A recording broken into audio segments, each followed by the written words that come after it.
Hier, je parlais de l'amitié entre Sudama et Krishna. À la première ligne du bhajan, la femme de Sudama dit à Sudama, « Tu parles constamment de ton ami. »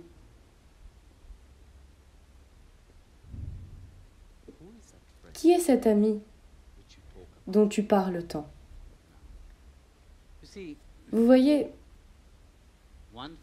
une chose est que l'on connaît l'histoire de Sudama, comment il rencontre son ami Krishna. Et la question surgit, Krishna n'a-t-il jamais pensé à Sudama? Il est sûr que dans l'esprit des gens, ils se disent, pourquoi, quand tu as un ami comme lui, et que tu es Dieu lui-même, pourquoi Krishna n'est-il pas venu sauver Sudama? En fait, toute l'action, tout le drama de comment Sudama va voir Krishna était planifié par Krishna lui-même. Quand Bhagavan a vu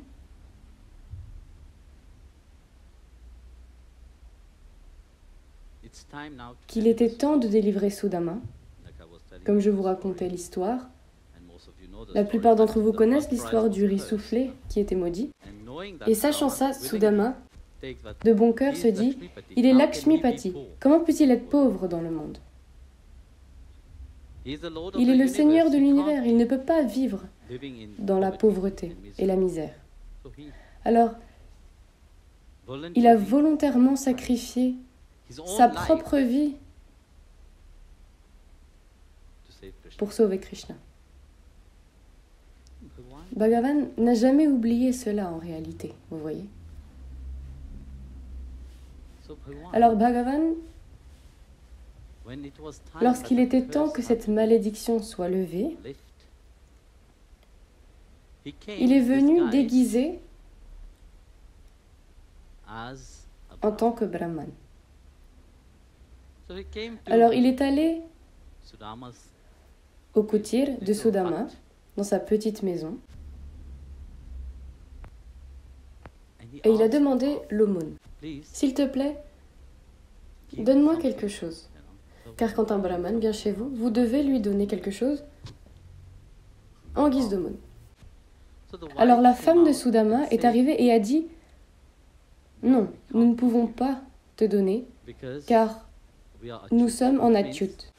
Ce qui veut dire, nous ne pouvons rien donner maintenant, je viens d'avoir un enfant, donc pendant 40 jours, je ne peux rien donner. Alors le brahman a dit, ok, eh bien après 40 jours, je reviendrai et demanderai de l'aumône à nouveau. Et elle a dit, impossible, car l'état dans lequel nous sommes, nous resterons toujours comme ça. On ne peut pas faire l'aumône.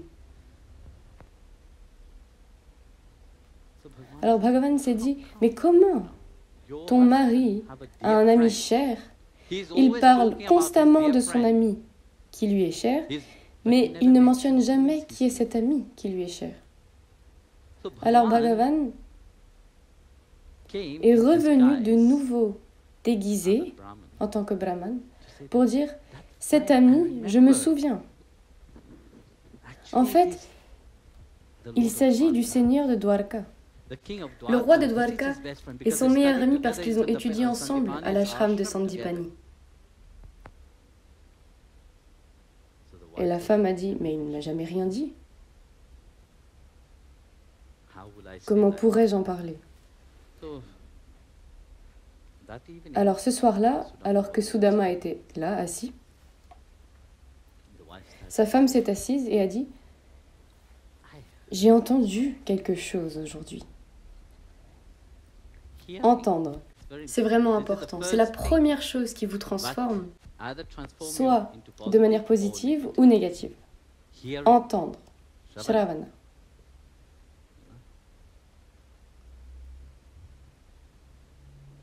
Alors j'ai entendu que cet ami dont tu parles tant, n'est-ce pas le Seigneur de Dwarka, Krishna? Et Sudama, ayant fait le vœu de ne jamais mentir, il ne pouvait pas dire non, c'est faux. Il devait dire oui, il est mon ami. C'est de lui dont je parle toujours. C'est lui que je glorifie tout le temps. Et c'est comme ça qu'est venu ce bhajan. Si tu as un ami si merveilleux comme lui, il était en Sakyabhav. Il était dans ce Sakyabhav, vous voyez. Si tu as un ami si merveilleux comme lui, pourquoi tu ne vas pas lui demander quelque chose? Mais comment pouvons-nous demander quelque chose de Bhagavan? Nous sommes dans sa miséricorde. Il nous a mis ici. Il nous a donné cette vie elle-même, vous voyez. La vie est la chose la plus merveilleuse que nous avons de lui. Le plus précieux de tous les cadeaux est cette vie elle-même. Mais comment vivons-nous cette vie? Que faisons-nous avec cette vie?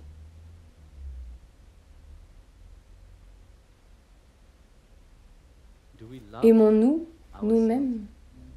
C'est une chose que je demande aux gens très souvent. Aimez-vous vous-même? Swamiji, comment puis-je m'aimer? J'ai tellement de défauts, tellement de choses négatives dans ma vie. Comment puis-je m'aimer? Après, je demande à cette personne, est-ce que tu m'aimes? Oui, tu es mon gourou. Comment puis-je ne pas t'aimer? Mais alors, comment pouvez-vous aimer? Si vous ne pouvez même pas aimer vous-même, comment pouvez-vous m'aimer? Vous êtes plus précieux à vous-même. Votre Atma vous est la plus chère. Vous êtes plus précieux à vous-même que je ne le suis pour vous. Vous vivez comme ça et vous m'aimez. C'est impossible.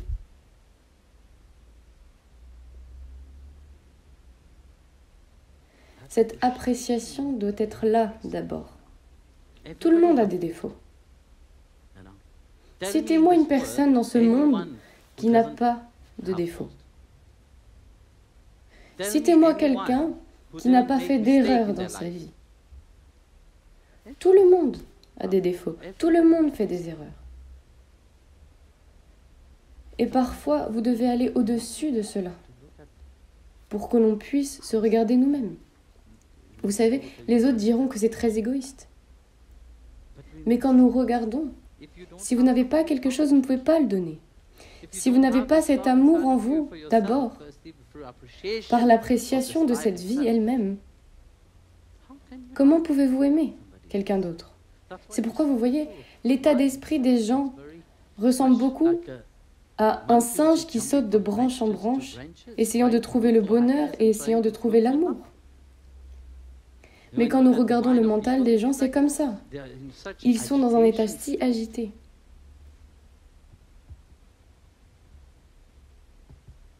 Vous n'avez pas cette clarté. Vous ne pouvez pas vous concentrer.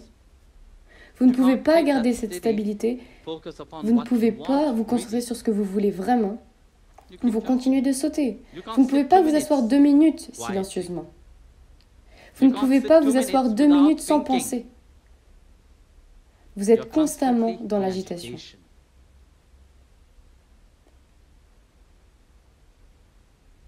Et cela est très important à comprendre, vous voyez. Si nous voulons atteindre quelque chose dans la vie, nous devons d'abord commencer à être reconnaissants de notre vie elle-même.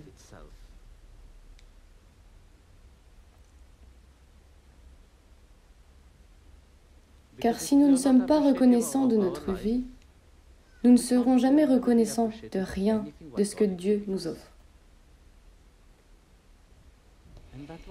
Et c'est ce qui est très important à comprendre. que tout commence en premier avec vous-même. Vous trouvez cet amour à l'intérieur de vous.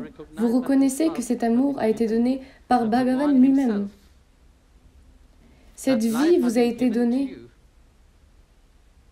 en tant que grâce en elle-même. Vous voyez, on demande sa kripa lorsque sa kripa est ici en nous. Et comment vivez-vous cette vie, vous voyez? Qu'est-ce qui vous portera pendant et après? C'est ce que vous avez fait de cette vie que Dieu vous a donnée.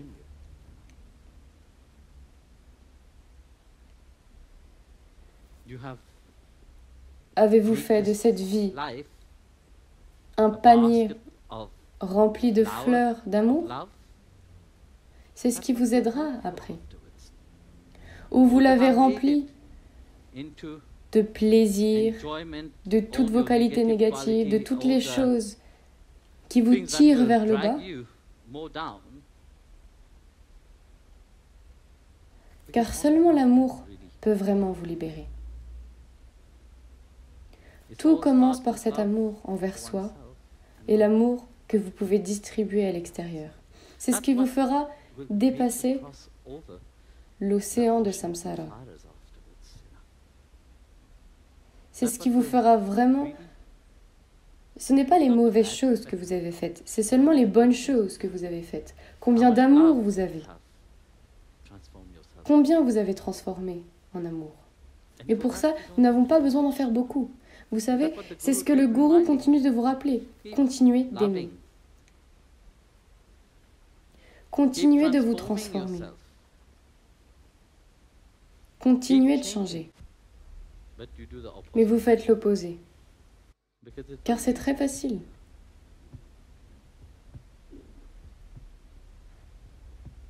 Alors, l'histoire de Sudama est magnifique, si nous la comprenons vraiment.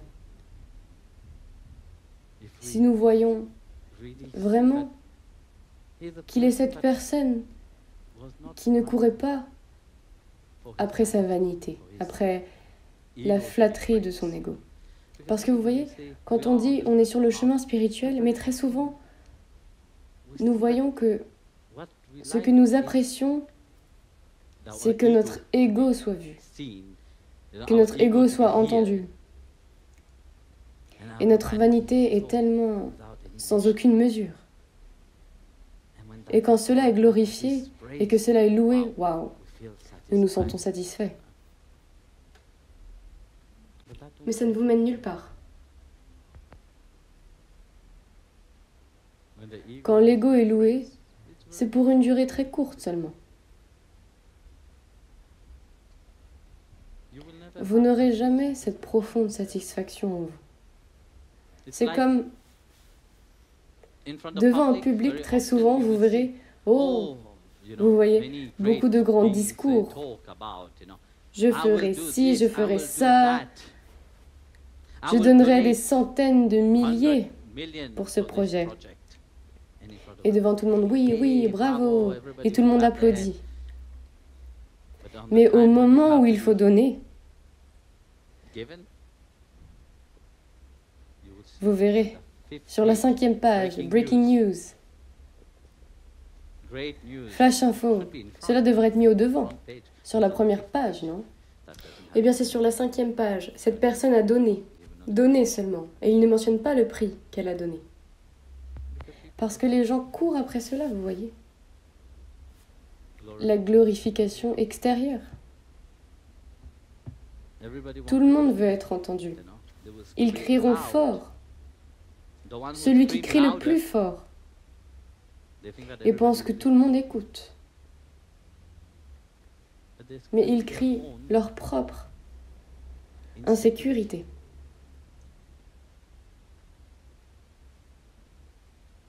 Ils crient leur propre incapacité. Car ils ne veulent pas affronter leur propre réalité. Ils ne veulent pas affronter leur propre vérité. Car ils ne peuvent pas s'apprécier eux-mêmes. C'est pourquoi ils doivent crier. Un jour, le Saint Kabir se trouvait au bord d'un fleuve au bord du Gange à Kashi. Et il a vu 2 personnes se crier dessus, très fort. Et il s'est tourné vers l'un de ses disciples et a dit « Regarde-les, ils parlent entre eux. Ils sont proches physiquement, mais ils doivent se crier dessus. » Il leur a demandé « Pourquoi penses-tu que c'est ainsi ?» Et l'un a dit « Peut-être l'un est sourd ?» C'est pour ça. Il a dit « Non, ce n'est pas pour ça. » Les gens ont cette habitude de crier et de parler fort. Ils veulent être entendus à l'extérieur, car leurs cœurs sont très éloignés. Si leurs cœurs étaient proches entre eux, parfois, sans prononcer un seul mot, le message se transmet. Quand 2 personnes sont amoureuses, elles n'ont pas besoin de parler. Juste en se regardant, elles savent. L'enfant, le petit bébé, ils n'ont pas besoin de parler, mais la mère sait. Quoi que l'enfant ait fait, quand l'enfant est mouillé, elle saura. Quand l'enfant a faim, la mère saura. Sans dire un mot, car les cœurs sont très proches entre eux. Mais quand nos cœurs sont si éloignés, nous devons crier. Nous devons faire un grand scénario. Nous devons en faire quelque chose de très imposant. Parce que nous ne sommes pas proches entre nous. Nous sommes si loin des autres. Et tristement, quand nous regardons le monde de nos jours, c'est ce qu'il se passe. Au lieu de se connecter à travers l'amour pour se transformer et devenir un meilleur être humain, nous faisons tout pour devenir la pire espèce d'être humain, si nous pouvons dire être humain même.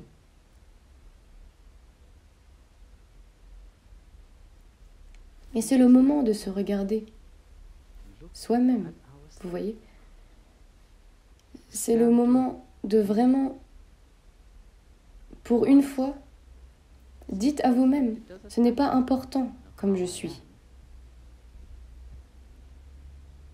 Celui qui m'a créé, il est parfait. Celui qui m'a créé, il est grand. Et sa création ne peut pas être imparfaite.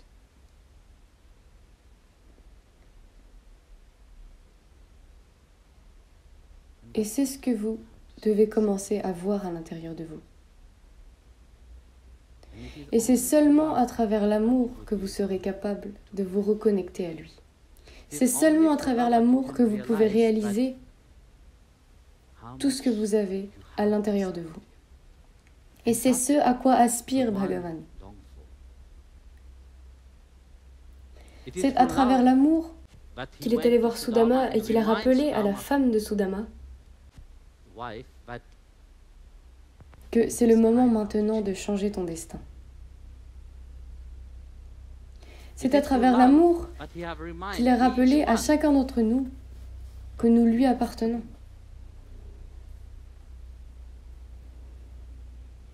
Nous pouvons être dans le monde, nous pouvons être n'importe où dans le monde, mais comment sa compassion et sa grâce viennent, c'est incroyable. Tout le monde aura sa propre histoire.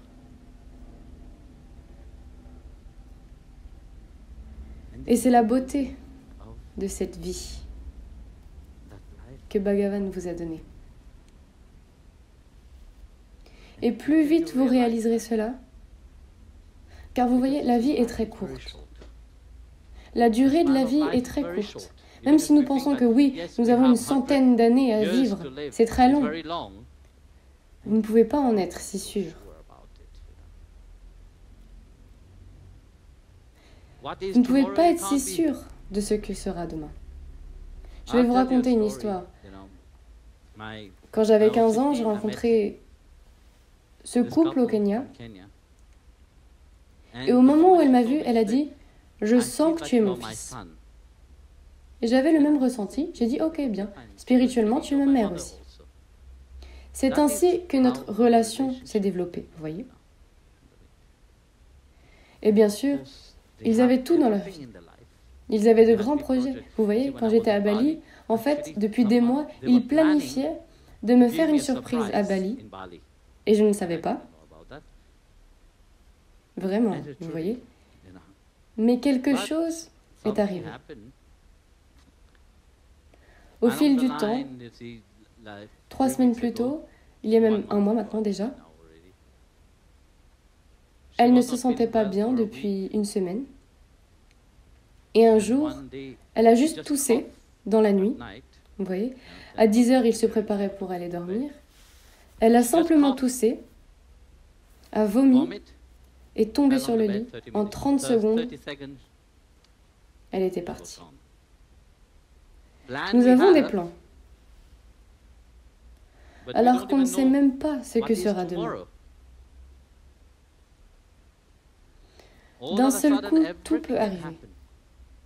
Alors qu'est-ce que sera votre vie après? Direz-vous que vous avez vécu une vie de la bonne manière? Avez-vous vécu votre vie en ayant fait quelque chose de bien?